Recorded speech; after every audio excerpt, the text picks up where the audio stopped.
So, remember when I said that Sarah Palin was popular in Alaska?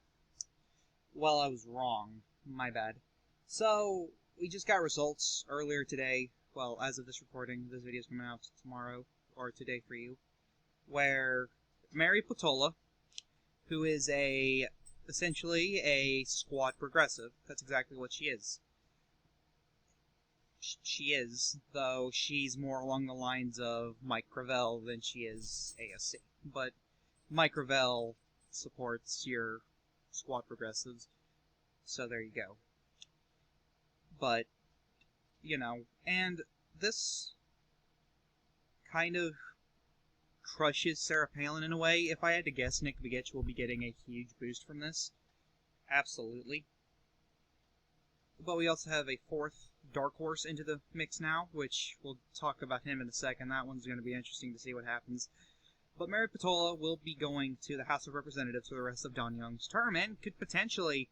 I'm actually moving Alaska's House race from safe Republican to lean D. I actually am, because this says a lot. It really does.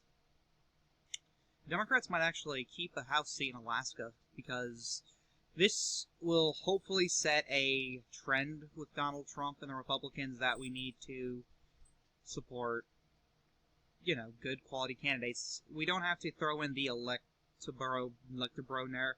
God, that is so fucking cringy. We don't need to throw in the who's electable there. We don't need to do that, because that's bogus. That's really bogus. We can have someone with the personality of Donald Trump, but with the policy of someone that we'll talk about later in this video, and that person landslides. I guarantee it. And that's moderate populism. So, that's right. Alaska. There's a candidate in Alaska that's a moderate populist. You know how I love me some moderate populism. And I think everyone should support him, because he's great. But, as you can see on this county map, this is the first round county map, as you can see here.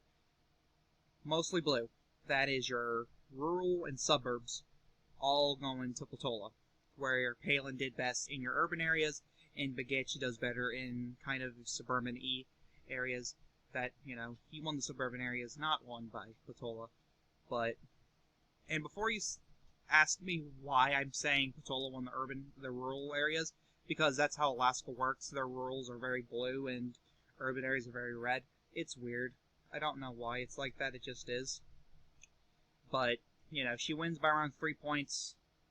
It's going to be interesting to see if she moderates herself in Congress, from her progressive campaigning. It'll be interesting to see, but I'll be surprised if she doesn't join the Progressive Caucus. And so, this is going to be the election in November. We have the same three, but we have a Libertarian candidate, Chris Bai. This is interesting now. Chris Bai is going to be a Libertarian who's going to be on a gubernatorial debate stage. Hopefully it gets proper timing, because typically when you have general elections like this, everyone is given time to talk about a question. And and we all know how libertarian Alaska is. We know this.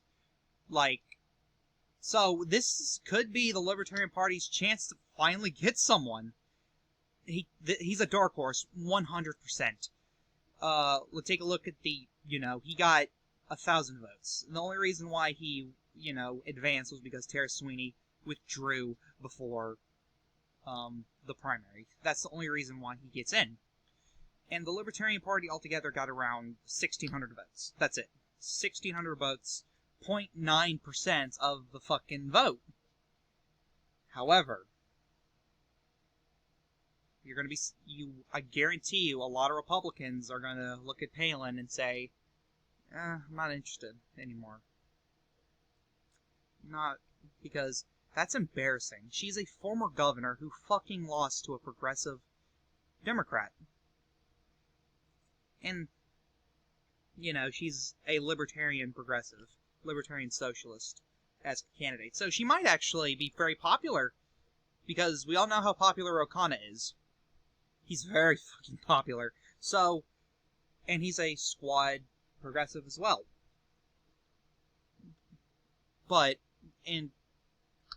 So that's probably a reason why so many Begich voters went to her, because of that libertarian appeal she has. Now we have a libertarian in Chris Bai. Most of that support might go to him.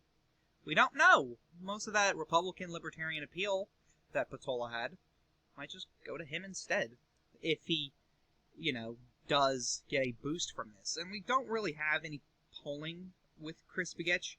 We do have Tara Sweeney. And so these two polls had Nick Begich either tied with Palin or leading her in the second round. So in this first poll right here, the July 2nd, 25th, he tied with Palin. He did. He tied. Well, this was Tara Sweeney, so we're just going to pretend this was Chris Bai. Let's say he gets 8%, which would be phenomenal for libertarians. He ties, and then Sweeney's vote goes, and then Bai's vote goes to Begich, which we don't know for certain. I figure Bai's vote would go to Palin, because she's kind of a Tea Party Republican, and they're very libertarian. But, with Begich versus Patola, Begich wins. But Palin versus Patola, it's over. As stated here. Because there's more, Begich supporters do not like Palin. They do not. But Al Gross actually endorsed Tara Sweeney, so that's actually really interesting. I don't know much about Tara Sweeney. I really don't. Okay, going over to the gubernatorial election. This one, I still think it's safe far, no matter what. Bill Walker. This does open up the door for Bill Walker. Absolutely. As you can see here, Mike Dunleavy got 40% of the vote. 40! That doesn't... And there's actually polling of this specific race between Dunleavy, Gara, Pierce, and Walker. Dunleavy is going to be winning by roughly 20 points or more. In the second round, not even the third round, which is the final round. So that one, I'm pretty sure we're good for Republicans. However, again, be careful because Bill Walker, could. Pierce's vote might end up going to Walker because Walker does better than people expect him to. He's kind of got that Trump effect. He outperforms what people say he does. And now we have the Senate election. We have Murkowski, Tishibaka, Chesbro, who has again also been opened the door to a potential victory due to this victory, and Buzz Kelly, who is the best choice out of this. He's a pro-union, strong on immigration, libertarian on drugs, moderate populist Republican. And if you're a Republican in Alaska, you should absolutely support Kelly. He is absolutely the better choice. He's better than a corrupt establishment bitch like Lisa Murkowski, and she's better than that psychopath Kelly Tishibaka. And, just I'm just saying. Now, Buzz Kelly, he got 2% of the vote. Just 2. Pat Chesbro, or Patricia Chesbro. I don't know why. I thought Pat Chesbro was a he. That's a female. My bad. She got 6% of the vote. Tishibaka got 38, and Murkowski got 45. That is a fucking problem for Republicans if you want to get rid of Murkowski. I'm not joking. If she walks up in there and gets 45% or more in the first round, you are fucked. And here's the thing, though. And Buzz Kelly supporters are probably, if Republicans are voting for Buzz Kelly, they're most likely not going to be putting in Tishibaka or Murkowski in the second round. They're probably going to be putting in Chesbro. And if that happens, Tishibaka is fucked. Now, there is no polling for Kelly, Chesbro, Murkowski, and Tishibaka. But from what we have here, Chesbro is seen at 17 and 20%. Buzz Kelly, sadly, not here. Not here. We have Joe Miller, though, at 18%, so. Murkowski, first round, 35%. She just overperformed what... Let's take a look at primary polling. Where did primary polling... Did we even have primary polling? We did. Where did primary polling have Murkowski? 38%. She overperformed by 7 points, guys. 35%.